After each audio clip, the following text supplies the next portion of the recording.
Hello विद्यार्थी, आप लोग कैसे आशा करते हैं कि आप अच्छे होंगे। और आपको विदित ही होगा कि हम आपके लिए 2024 मतलब पिछले साल के प्रश्न जीडी कांस्टेबल के हल करवा रहे हैं। लगभग अभी आपको बता दें कि 140 प्लस वीडियो बन चुके हैं और सिर्फ हम आपके लिए मेहनत कर रहे हैं विद्यार्थियों। अगर आपका फायदा होगा तो आप लोग हमारा सहयोग जरूर करिएगा।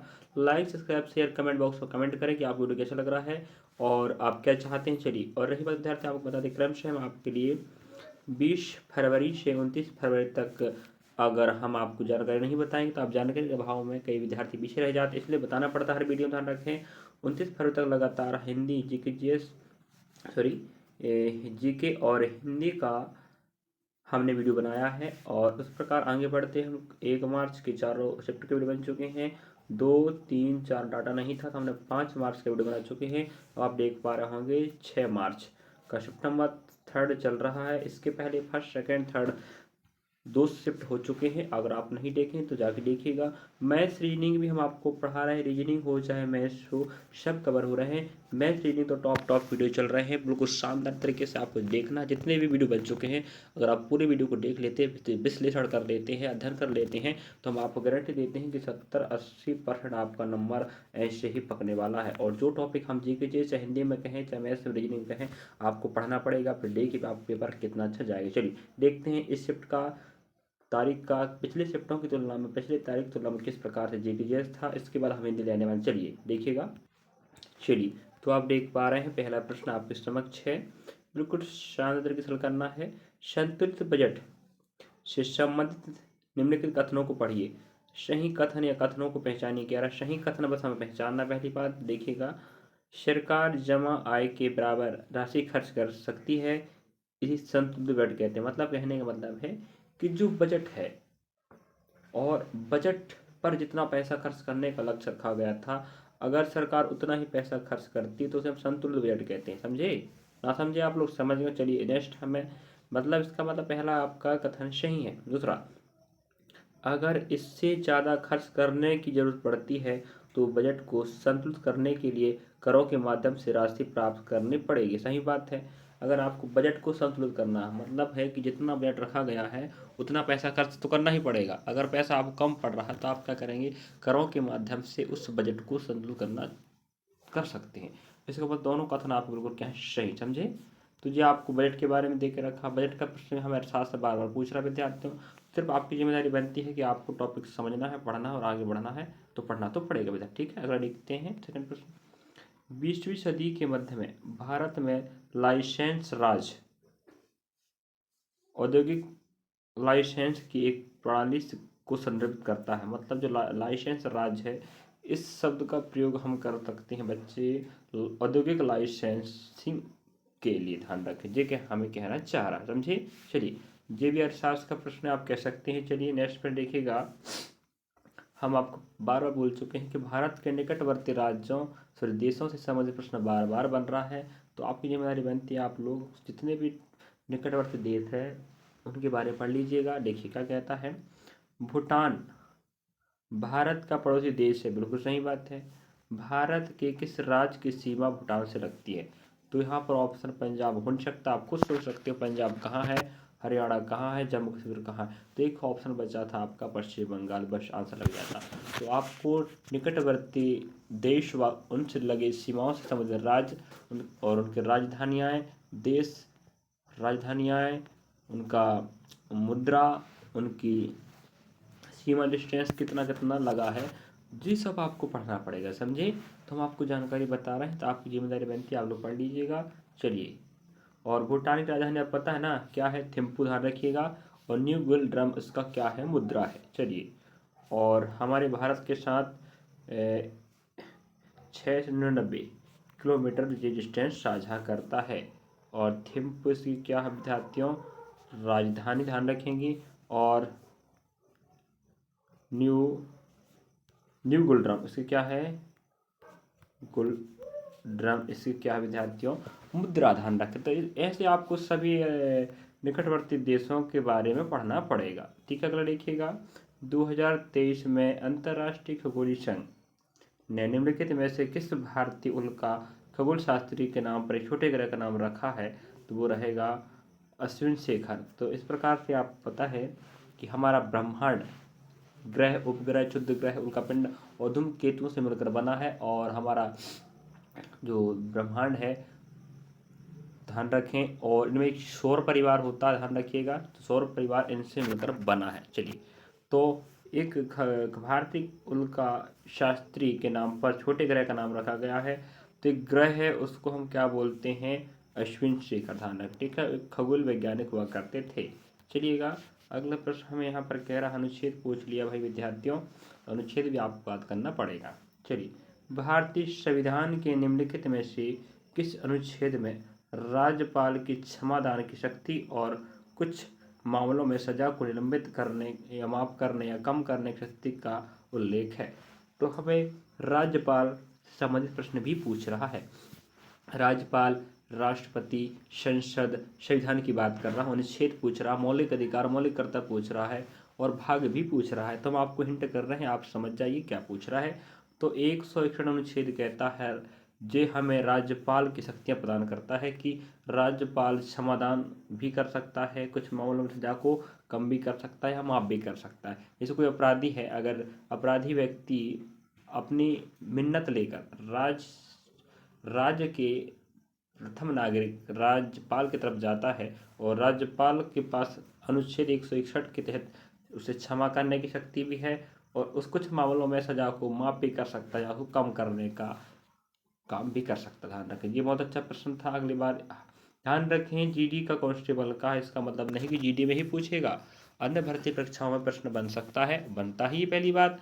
तो हमें आपको विदित होनी चाहिए, एनटीपीसी एग्जाम आने वाला, आरपीएफ, एसआई का हो चुका, कांस्टेबल का रह गया, ग्रुप डी का फॉर्म फिल चालू हो गए। तो मध्य प्रदेश की भर्ती की परीक्षाओं बात करें तो अदर स्टेट की भर्ती परीक्षाओं बात करें, सब जगह चल रहा है जी के, ये आपको पूछेगा ठीक। अगर आप एनटीपीसी का फॉर्म फिल करना चाहते हैं और हम आपको बताएं 30 जनवरी से फॉर्म फिल चालू हो जाएगा और जो भी नोटिफिकेशन पढ़ना चाहते हैं तो हमारे चैनल पर जाकर देख सकते हैं। चलिए, और महिला परीक्षा की अगर आप तैयारी कर रहे हैं मैथ रीजनिंग का, तो हमारे जोड़कर आप प्ले लिस्ट में जाके पढ़ सकते हैं। चलिए, और जीडी का तो हम तैयारी करवा ही रहे हैं, बस इस महीने आपको जीडी तैयारी करवा, उसके बाद हम आपको नेक्स्ट भर्ती परीक्षा का करवाने वाले। चलिए, निम्नलिखित में से किस देश की सरकार ने मल्लिका साराभाई को पाल डी मोर से सम्मानित किया? ध्यान रखना, तो मल्लिका साराभाई जो आपके भरतनाट्यम के नर्तक हैं, इन्हें फ्रांस, ध्यान रखना, ठीक है, फ्रांस की राजधानी पेरिस, ध्यान रखना विद्यार्थियों। तो पेरिस क्या है, एक शहर है जो फ्रांस देश का क्या है, एक राजधानी है। यूएसए, जिसे हम संयुक्त राज्य अमीरात कहते हैं, या संयुक्त अमेरिका भी कह सकते हैं, जिसकी राजधानी वाशिंगटन डीसी है। जापान की टोक्यो, भारत की तो पता है आपको नई दिल्ली, समझे। इस प्रकार से हमें सभी राज्यों की कैपिटल भी याद रखना है, मतलब राजधानियाँ, ध्यान रखें। चलिए, आगे बढ़ते, ध्यान रखें। तो मल्लिका साराभाई को पॉल डी ओर से सम्मानित किया गया, किस सरकार ने, कहाँ, किस देश ने किया, तो आप याद रखेंगे फ्रांस, राजधानी इसकी क्या, पेरिस, ठीक है। अगला पर देखते हैं, निम्नलिखित में से किस प्रसिद्ध व्यक्तित्व को प्रतिष्ठित जर्मन शांति पुरस्कार से सम्मानित किया गया? ध्यान रखें, यह रहेगा सलमान रसूदी, जो आपके क्या है विद्यार्थियों, लेखक हैं। तो हम पहले ही बता चुके हैं आपको पुरस्कार पढ़ना है, क्योंकि पुरस्कार बार बार प्रश्न बन रहा है। मैं पहले ही कह चुका हूं कि आपको पुरस्कार पढ़ना है विद्यार्थियों, ठीक है। तो सलमान रसूदी आपके क्या है विद्यार्थियों, लेखक हैं। इन्हें क्या दिया गया है, जर्मन शांति पुरस्कार दिया है। और जर्मन की राजधानी आप पता चाहिए, इसकी राजधानी क्या है, बर्लिन, क्या विद्यार्थियों, बर्लिन। इस प्रकार से आपको पूरा जानकारी पढ़ना पड़ेगा। आप लोग बगल में कॉपी रख के बैठा करें, अगर कुछ जानकारी हम आपको बता दें तो आपका जिम्मेदारी बनती है कि आप उसे पढ़कर आगे लिखेंगे और अगली बार रिपीट करेंगे, है कि नहीं। चलिए, तो अगर आप जी के जैसे हिंदी पढ़ना चाहते हैं, प्रश्नों का भंडार देखना चाहते हैं किस प्रकार पैटर्न फॉलो किया है, तो आप लोग हमारे चैनल पर जाके देख लीजिएगा प्ले लिस्ट में, और आपका फायदा होने वाला है। चाहे मैथ्स रीजनिंग हो, जितने भी वीडियो हम बना चुके हैं सभी वीडियो आपके लिए फायदेमंद है, ये हम कहते हैं। चलिए, भारतीय संविधान का अनुच्छेद 12 राज्य की परिभाषा का प्रावधान करता है। अगर आप बोले राज्य की परिभाषा को संविधान के किस अनुच्छेद में है, तो हम बोलेंगे भाई अनुच्छेद 12 में, ठीक है। मैं पहले बता चुका हूँ अनुच्छेद पूछ रहा है, अभी इसके पहले हमें 161 अनुच्छेद पूछा, उसके बारे में दे के रखा था कि राज्यपाल के पास शक्तियाँ होती क्षमादान करने की, सजा कम करने की या उसको माफ करने की, ठीक है। उसी प्रकार अनुच्छेद 12 कहता है हमें राज्य की परिभाषा, समझे, ध्यान रखें विद्यार्थियों। तो आपके पास जिम्मेदारी बन चुकी है, आपको पढ़ना पड़ेगा। अगला पॉइंट देखिए, निम्नलिखित में से कौन सा स्थल घोड़ नदी पर स्थित है? तो घोड़ एक नदी है इस पर स्थित है, जो कि भीमा की एक सहायक नदी है, वो है आपकी इनाम गांव। मतलब कहने का मतलब ये है, इस नदी पर स्थित है। तो हमें स्थल की बात कर रहा है, कौन सा स्थल है, तो इस स्थल का नाम क्या रहेगा, इनाम गांव। इनाम गांव है विद्यार्थियों, जो घोड़ा नदी के तट पर स्थित है, जो कि भीमा की एक सहायक नदी है। तो भीमा नदी है, इसकी सहायक नदी का नाम क्या है, घोड़ा, फिर घोड़ नदी। और घोड़ नदी क्या होता है, इसके तट पर इनाम गांव स्थित है। थोड़ा सा देखिएगा, ऐसा डीपली प्रश्न पूछ लिया, देखिएगा। अब हमें एक प्रश्न पूछ रहा है, बहुत शानदार प्रश्न है, भारत कितने राष्ट्रीय त्योहारों को मनाता है। वही त्यौहार तो हमारे पास अनेक हैं।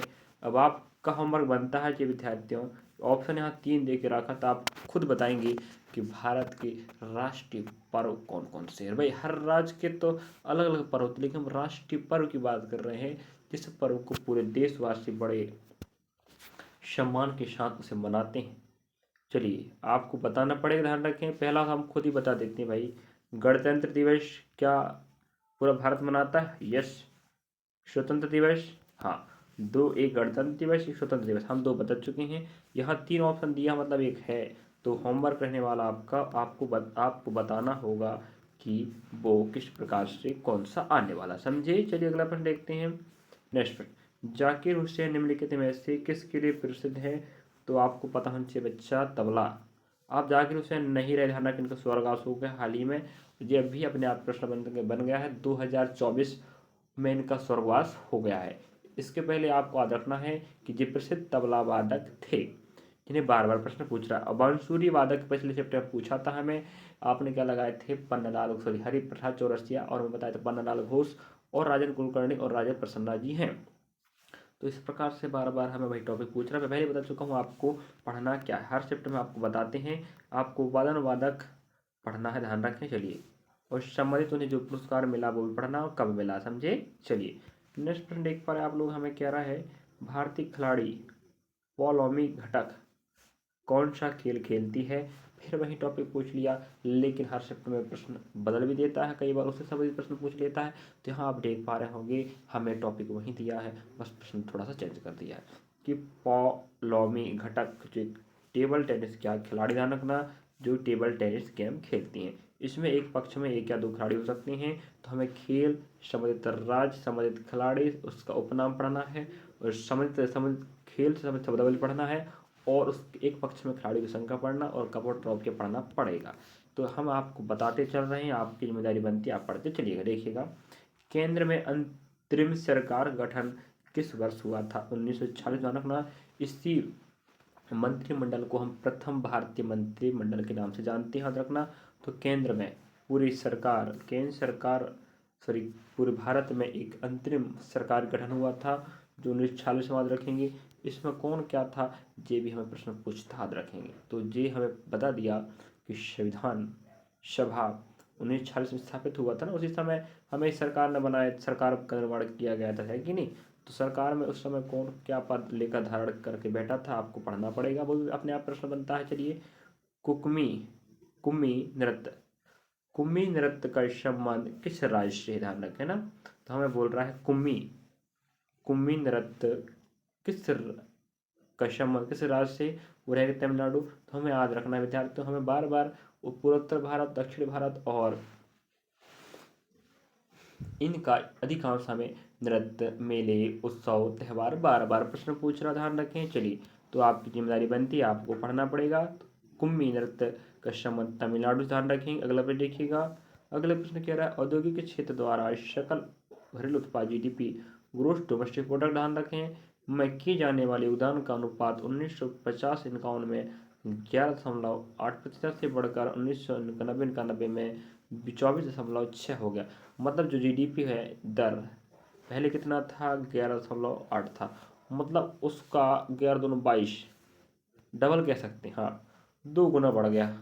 देखिएगा, 1950 की बात हो रही है, 1950-51 में जब भारत आर्थिक स्थिति से उभर रहा था, उस समय GDP दर कितना था, 11.8 था। उसके बाद जो 90-91 में, आपको पता है 90-91 में आर्थिक स्थिति ठीक हुई थी, नई आर्थिक नीति शुरुआत, अगर आप बोले तो आप 1991 बोलेंगे। उस समय वित्त मंत्री हमारे डॉक्टर मनमोहन सिंह जी हुआ करते थे, उस समय कांग्रेस सरकार थी, ध्यान रखें। चलिए नेक्स्ट प्रश्न हमें पूछ रहा है निश्चित आकार स्पष्ट सीमाएं पदार्थ की किस अवस्था की विशेषता है। तो आपको समझना चाहिए भाई ठोस, द्रव, गैस, प्लाज्मा। एक और होता है वो आपको बताना है हमें।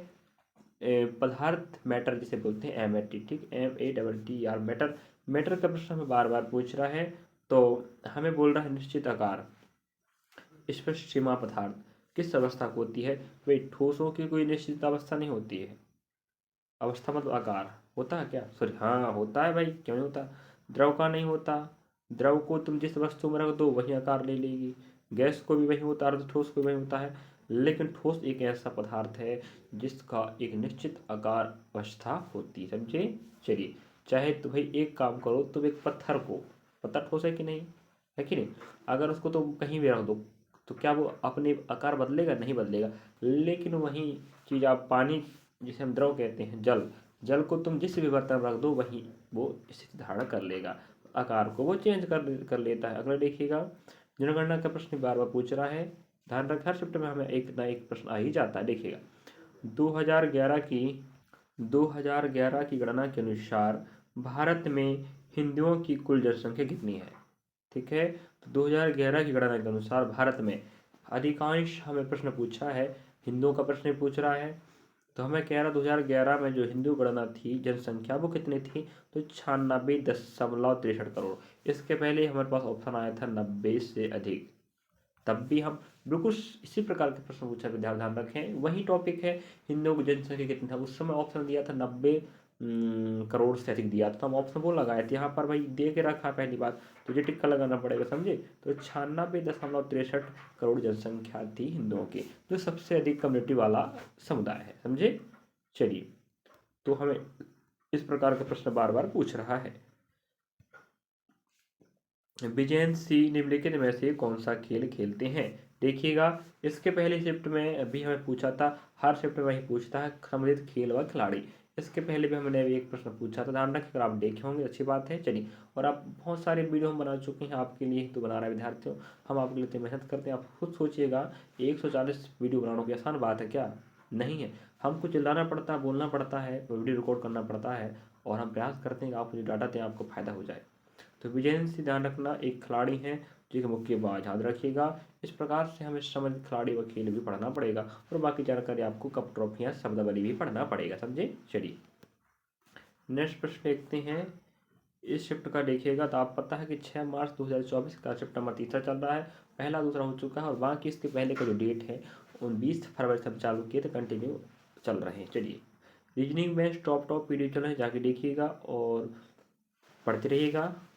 एकीकृत वस्तु एवं सेवा कर संशोधन विधेयक 2023 एकीकृत वस्तु सेवा कर GST अधिनियम संशोधन करता है।